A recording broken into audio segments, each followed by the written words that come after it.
Was it right for Sir Keir Starmer to kick Jeremy Corbyn out of the Labour Party, or was it just a purely political move? But before we get into that question, like I said, people sent in some questions this week. Yoda Hammond sent in this question to you. Would you run today as an MP in the Labour Party in the state that it currently is? And then we'll move on to that other question. I think that the answer to that is I'm running a charity at the moment, a very important charity that we're developing for people, adults with autism and learning disabilities in this community. That is what my priority is. Would I see myself returning to politics at some stage in the future? Who knows? I'm not ruling it out, okay? But that's not in the short term my priority. The question about the Labour Party and Keir Starmer, the first answer is obviously he's made the right decision. Is it political? Well, of course it's political. Everything that the leader of a political party does is political.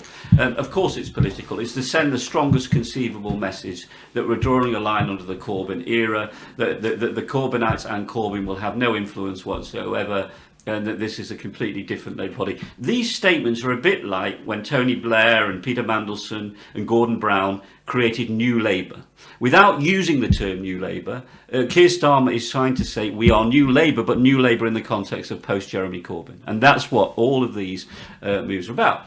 We should remember that it was important that the Labour Party was given an improved bill of health, let's say, this last week.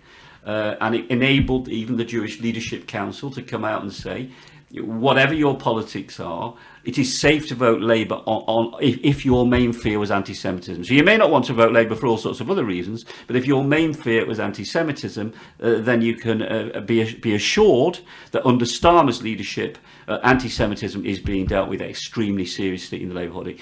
Do I believe that anti-Semitism has been eradicated from the Labour Party? It clearly hasn't. We saw that intervention from a Labour MP only several weeks ago in the Commons, where she described Israel as an apartheid state. So there are still issues with individuals within the party.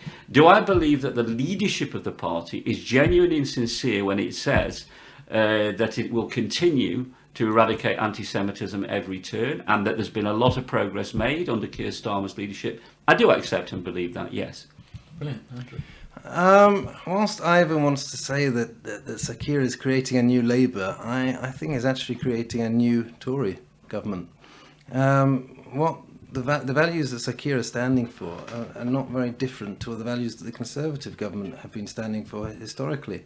And it's a case of getting voters. There are a lot of people who politically would vote Tory, but they're disgusted with the behaviour of the Tory party. And so on. But with specifically Jeremy Corbyn, was that the right move to do? But again, he's trying to isolate the socialist and the left-wing elements of the party. He's creating a new party. No, I'm saying specifically kicking Jeremy Corbyn out. Is that the right thing to do with regards to anti-Semitism? I don't know. I think it's quite controversial. The whole Jeremy Corbyn was anti-Semitic, wasn't anti-Semitic, and I haven't gone into details. I haven't had an opportunity to see both sides of the argument, and I'm not in a position to say that Jeremy Corbyn is anti-Semitic, was anti-Semitic, and so on. But it's more than just Jeremy Corbyn per se. It's not, even if he was anti-Semitic, for argument's sake, let's assume he was, and I'm not saying he was, but let's say he was. The statement is not about anti-Semitism. Kicking him out of the party is about kicking out those, he's abandoned totally. He had his 10 values, socialist values, to renationalise. Have you not been following the news in the past few years where he goes to a mass rally or something like that? Or do you not count that as anti-Semitism? No, I'm not. You can't take individual incidents and call those anti-Semitic. I don't agree with meeting terrorists and terrorist organisations, and I'm certainly not supportive of it. But I don't think this is about anti-Semitism. I think what Sir Keir is doing is not about anti-Semitism. It's a good media lane. It's pushing the party to the right. It's pushing the party to position. Well, he wants to gain the Tory voters. He wants in the next general election to get those who would never vote for a socialist government and would never vote for socialist values. And would traditionally vote Tory, but because of the disgust that they've got at the way the dishonesty and the mishandling of the COVID events and other issues. He's hoping to get those. He's divided the party into two and made a very clear line. So, Ivan, what do you think about what Well, he says about let's Jeremy be clear. Corbyn? Let's be clear. An independent body Yeah. defined the Labour Party as institutionally anti-Semitic as a consequence of what happened during Corbyn's leadership. Nobody else, an independent body in this country, set up specifically to look at questions of equality and human rights, said that the Labour Party had become institutionally anti-Semitic. This is the party that prided itself through its history, and I was proud to be part of it, as being an anti-racist party. That was an extraordinary judgment, and that is as a consequence of Corbyn and his ilk running the party. So this isn't a matter of opinion. This was an objective, independent view that was made. But there are two ways back to power for the Labour Party, and nothing's changed historically. One is reassurance. If you're in opposition and you seek to be the government of the country, you have to reassure the public that they have nothing to fear from you. The second stage of the project is to inspire them.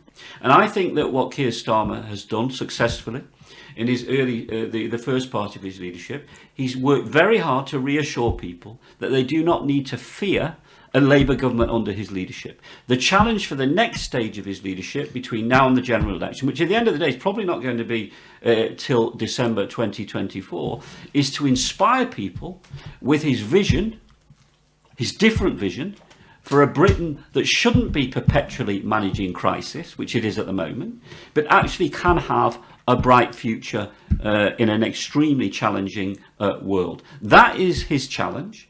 Having reassured, by the way, he needs to continue reassuring, because it's not a done deal with large sections of the electorate just yet. And what if the Conservative Party did change its leader all of a sudden? What would that do? That would shake things up again. So reassurance has to continue doing that. But the next stage, as Andrew hints at, is he has to inspire people with his vision for the future of the country, and that vision does have to be underpinned by values. But I think it's unfair to have expected him. Let's be honest, when he took over the Labour Party, he took over a basket case. And people said it would take decades for the Labour Party to ever get back into government again. Now, a lot of the reason Labour's back with a very, very strong possibility of getting back in government because of the conduct of the Conservative Party, which has been shocking, bearing in mind they had such a big majority only at the end of 2019. But it's also because in his quiet, unassuming, moderate way, mild way, there are a lot of people who feel comfortable with the fact that he deserves a chance. They're not yet sure they're inspired, right?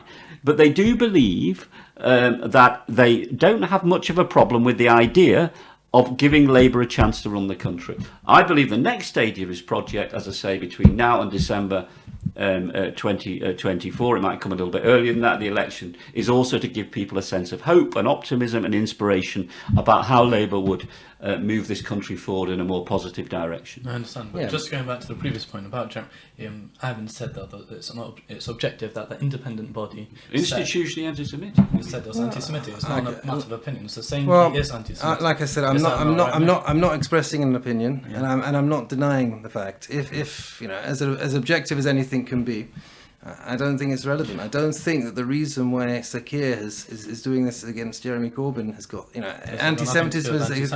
I'm not saying nothing to do with anti-Semitism. It's a good PR excuse, but it's really about getting rid of the left wing of the party.